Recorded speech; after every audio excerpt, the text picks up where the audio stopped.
మరి ఇప్పుడు ఆయిల్ ధర పెరుగుతాయి, పెట్రోల్ ధర పెరుగుతుంది, డీజిల్ కి ధర పెరుగుతుంది అని అంటున్నారు. అవును.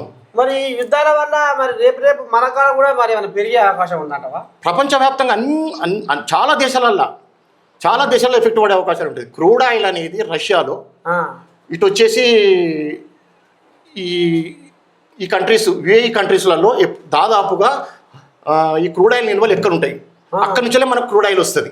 దాని ద్వారానే క్రూడ్ ఆయిల్ వచ్చినాక ఈ రిఫైనరీస్ ఉంటాయి కదా మన దగ్గర, రిఫైనరీస్ చేసుకున్న తర్వాత అక్కడి నుంచి పెట్రోల్, డీజిల్, ఇంకో 2-3 రకాలు ఇప్పుడు మన ఏవియేషన్లో వాడే ఫ్యూల్ కానీ ఇటువంటి కిరోసిన్ కానీ ఇటువంటి అన్ని ఉత్పత్తి అవుతూ ఉంటాయి. ఇప్పుడు అక్కడి నుంచి మనం రాకుంటే ఖచ్చితంగా నిల్వలు తక్కువ ఉన్నప్పుడు అవసరాలు ఎక్కువ ఉంటాయి, నిల్వలు తక్కువ ఉంటాయి. సప్లై తక్కువ, డిమాండ్ ఎక్కువైనప్పుడు ఖచ్చితంగా రేటు పెరుగుతుంది.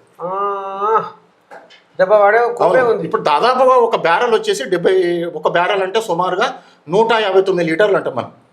ఒక బ్యారెల్ వచ్చేసి $70 ఉంటాయి, ఈరోజు $100 టచ్ అయింది. ఇప్పుడు ఏదో కొంచెం తగ్గుతా ఉంది. మరి పరిస్థితి ఇట్లా ఉంటే బ్యారెల్ ధర $100 క్రాస్.